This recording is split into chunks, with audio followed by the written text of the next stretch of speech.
Dan kebetulan kan mama saya penginjil.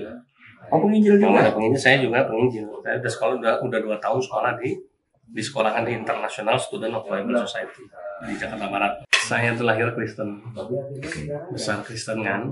Kalau papa pendeta profesinya. Pendeta. Iya, Oke. pendeta senior ya. Kalau di Al-Quran itu 1001 macam pertanyaan kita bisa dijawab sama Di Quran. di Quran.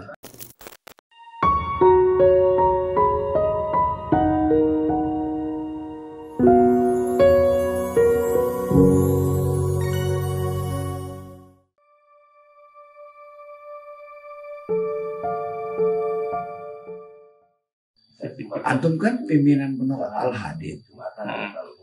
Tapi dulu bukan dari lahir Apanya? Muslimnya. Bukan. Nah, gimana ceritanya? Iya, jadi saya tuh lahir Kristen, besar Kristen kan. Kemudian alhamdulillah dapat hidayah masuk Islam. Jadi yang pertama kali masuk Islam di keluarga itu papa dulu. Oke. Papa masuk Islam, terus kemudian 2 minggu setelah papa adik, 4 bulan setelah adik, saya sama mama saya. Oh. Jadi ada 5 orang ya di tahun yang sama, tahun 94, cuma beda waktunya sama prosesnya aja. Jadi kalau bapak itu masuk Islam tuh gara-garanya dia sebetulnya udah lama studi. Dia tuh apa sih ini? Apa? Apanya? Yang dia kerjakan apa? Apa itu? Kalau papa pendeta profesinya. Pendeta. Iya, Oke. pendeta senior ya di. Jadi pendeta, jadi dia belajar juga soal Islamofobi kan. Nah, jadi makanya How to counter Islam kan mereka Ya. jadi belajar kan. jadi sekitar tahun 89 kalau menurut cerita papa itu papa mulai belajar Al-Quran, Sudah mulai. ya mempelajari apa namanya Al-Quran ya, sampai sekitar tahun 94 itu kurang lebih 5 tahunan ya. Jadi dia studi komparasi antara Al-Quran, Bible. Kesimpulannya sebenarnya cuma singkat aja. Jadi kalau papa saya komentar gini, kalau di Al-Quran itu 1001 macam pertanyaan kita bisa dijawab sama Di Quran. di Quran. Tapi kalau di Bible itu yang dari 1001 macam pertanyaan kita tentang apapun tentang kehidupan ini, itu tidak semuanya bisa dijawab. Nah, gitu. Jadi bukan tidak bisa dijawab, tapi tidak semuanya bisa dijawab. Jadi secara empirik dia memang lakukan studi itu. Ya, studi komparasi jadi kuat lah ya. Nah, itulah yang mengantarkan dia alhamdulillah puncaknya tanggal 13 Januari tahun 94. Even dulu bahwa prosesnya sampai Kurang lebih 5 tahun. 89 ke 5. Iya, 95. 94. 94. Alhamdulillah dia Sejak masuk itulah. Islam. Nah, setelah bapak masuk Islam, ini di rumah kan jadi jadi gejolak. Di rumah kan udah Islam semua. Ini dong, kan baru papa yang ngajarin di Islam. Oh, waktu awal. Awal. Saya masih Kristen. Januari 13 Januari. Ya, mama saya masih Kristen, ada sekolah Kristen. Dan kebetulan kan mama saya penginjil.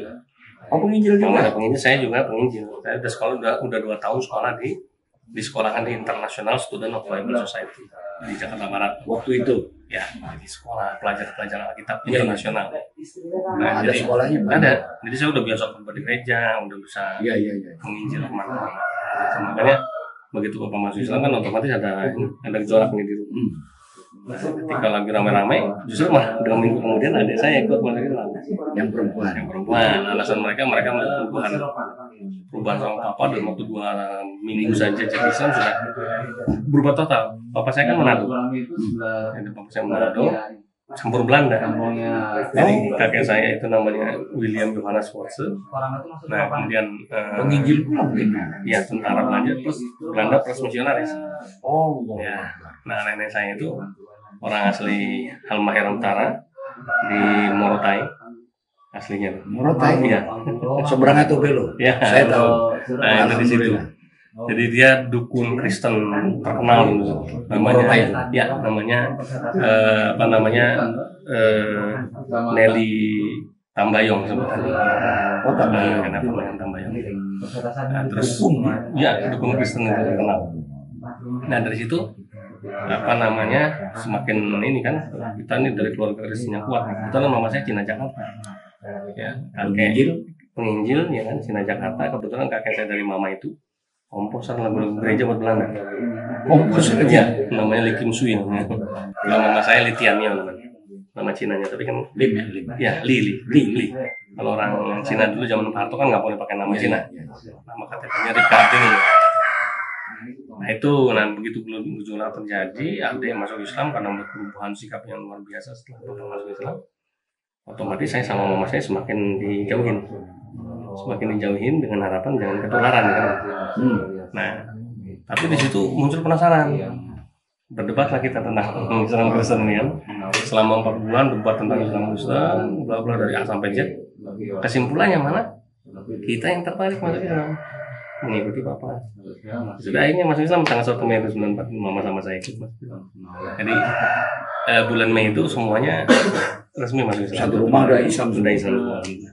Sampai sekarang. Jadi waktu itu mama karena juga ngerti semuanya.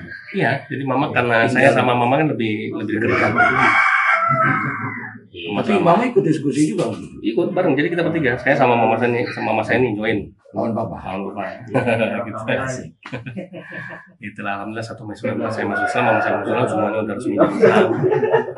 Tapi alhamdulillah papa saya dikasih jatah umur setelah masuk Islam cuma 9 tahun ya. 94, 2003 papa meninggal. Alhamdulillah meninggalnya sudah betul-betul dalam posisi dia mau ini berdakwah dia. Sudah mulai ikut ya? Sudah mulai dakwah. Makanya dulu apa namanya? Namanya siapa? Rudi Rudolf Force. Kalau nama muslimnya Rudi Mulyadi Force. Ya. Kalau ustadz mungkin angkatannya Ustadz Azair ini kayak Ustadz Abu Dedat. Ya, kenal sama papa saya. Makamnya di mana? Di Depok, Kali Mulia. Nah, setelah masuk Islam, belajar lagi. Saya masuk pesantren begitu saya. Udah mondok langsung. Ya itu di sekolah yang apa tadi? Iya, karena kan langsung pindah ke Depok. Pindah ke Depok, jadi nggak di Jelambar lagi. Jadi memang kita nyari tempat yang ya aman, nyaman. Pindah ke Depok. Depok kan mayoritas Islam tuh. Lebih inilah, berasa lebih supaya lebih nyaman ya, lebih aman, lebih nyaman. Udah akhirnya saya sekolah masuk Islam dimasukin pesantren Al Fauzi Cipayung. Tahun di sana belajar sama kiainya disuruh pergi, suruh belajar lagi tempat yang lain biar kamu pintar. Jadi kata kiai ini Ahmad Al Fauzi almarhum itu, kalau kamu nih mualaf bisa jadi orang yang pintar. Sayang kalau belajar di tempat saya doang. Suruh belajar lagi yang lain. Keliling-keliling. Alhamdulillah. Sampai pernah tempatnya Agim tapi waktu belum terkenal kan. Ya, masih ada hal 9 malam itu. Ya. Isi anak-anak itu. Ya. Alhamdulillah sampai Kaidah anda kuliah di IAIN Solo. Solo. Ya. Alhamdulillah. Ya makanya dari Solo itu ketemu Gunung Kidul itu. Dengar nama Gunung Kidul kan. Gitu lah itu bisa survei alhamdulillah niat hijrah lah udah dari Jakarta ke sini. Nah kalau aneh kan lihat di pondok tuh kayak ada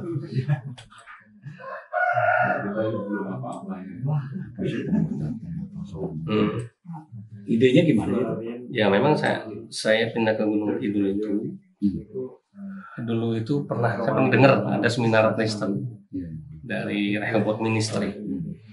Rehoboth Ministry itu ini lembaga penginjilan, namanya Rehoboth. Ada pendeta namanya Erastus Sabdono Dr. Beda dengan paroki yang besar. Nah itu kalau itu Katolik, ini bukan Protestan. Ya, jadi dia bikin seminar tentang penginjilan. Dia menyebut bahwa Indonesia ini ladang yang sedang menguning. Bahasa misionarisnya.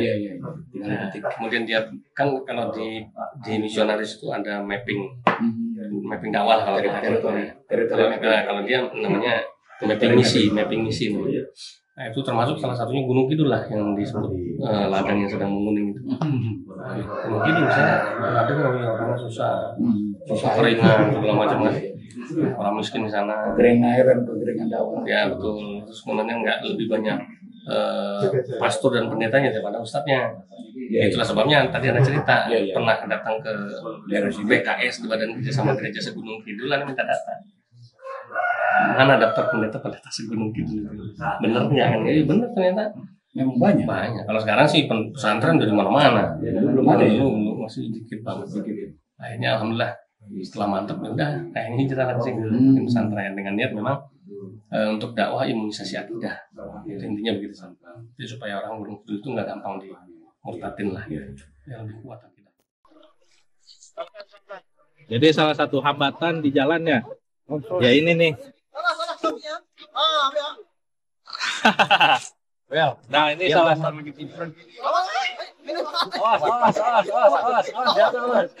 Hampir aja nih kawan kita jatuh ke sungai.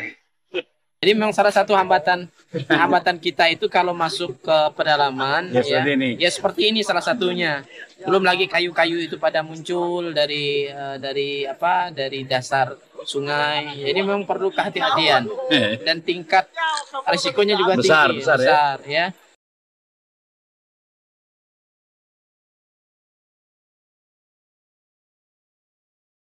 Ya begini kondisi ketika kita masuk ke pedalaman Sintang, Kalimantan Barat, kita memang harus bisa membaca kondisi sungai, kondisi alam. Kalau pada saat air naik, kita aman. Pada saat air surut, maka kondisinya kita harus berhati-hati.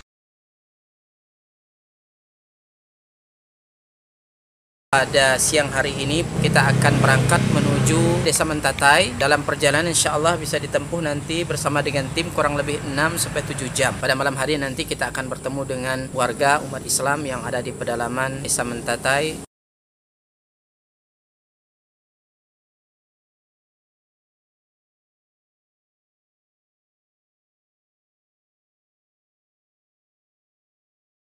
Alhamdulillah sudah kurang lebih 600 mu'alaf yang masuk Islam dengan asbab dakwah ini. Dan tentunya ini tidak hanya sebatas mereka memeluk Islam, tetapi masih banyak PR-PR yang harus kita selesaikan. Dalam hal ini kami membina mereka membutuhkan Al-Quran untuk kita sampaikan kepada mereka yang menjadi sarana mereka dekat dengan Allah Subhanahu wa Ta'ala.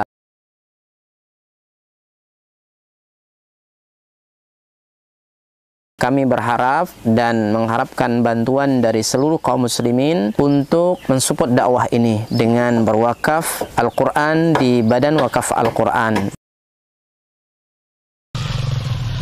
Luar biasa.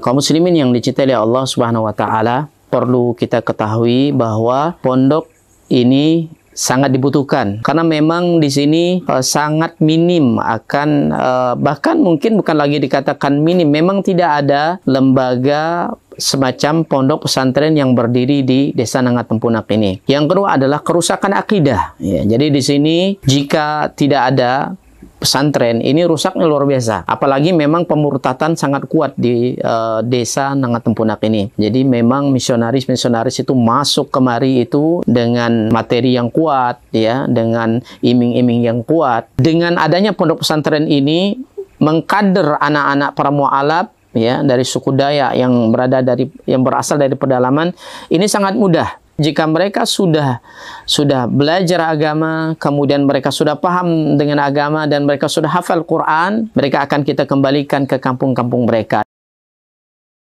Kita sekarang sambil melihat lahan atau tanah yang akan kita bebaskan untuk pembangunan atau perluasan pondok tahfiz Quran Cahaya Tempunak. Lokasi ini adalah lokasi yang bebas daripada banjir dan luasnya kurang lebih 4 hektar, dan insya Allah di sini nanti akan kita bangun sarana ibadah, kemudian sarana untuk tinggal mukimnya para santri, kemudian aula belajar dan pertemuan para santri. Dengan demikian ini akan membantu dakwah dan memaksimalkan dakwah di pelosok pedalaman Sintang, Kalimantan Barat. Kami mengajak kepada seluruh kaum muslimin untuk mensupport, membantu dakwah ini dengan menyiapkan donasi dan wakaf terbaik melalui Badan Wakaf Al-Quran, dan semoga apa yang kita korbankan di jalan Allah SWT, harta kita, lelahnya kita, semua akan Allah berikan ganti dengan ganti yang lebih baik, kemudian diberikan balasan dengan balasan yang terbaik. Dan kami mendoakan semoga antum semua dijaga oleh Allah SWT dari seluruh musibah baik dunia maupun akhirat. Barakallahu fikum. Assalamualaikum warahmatullahi wabarakatuh.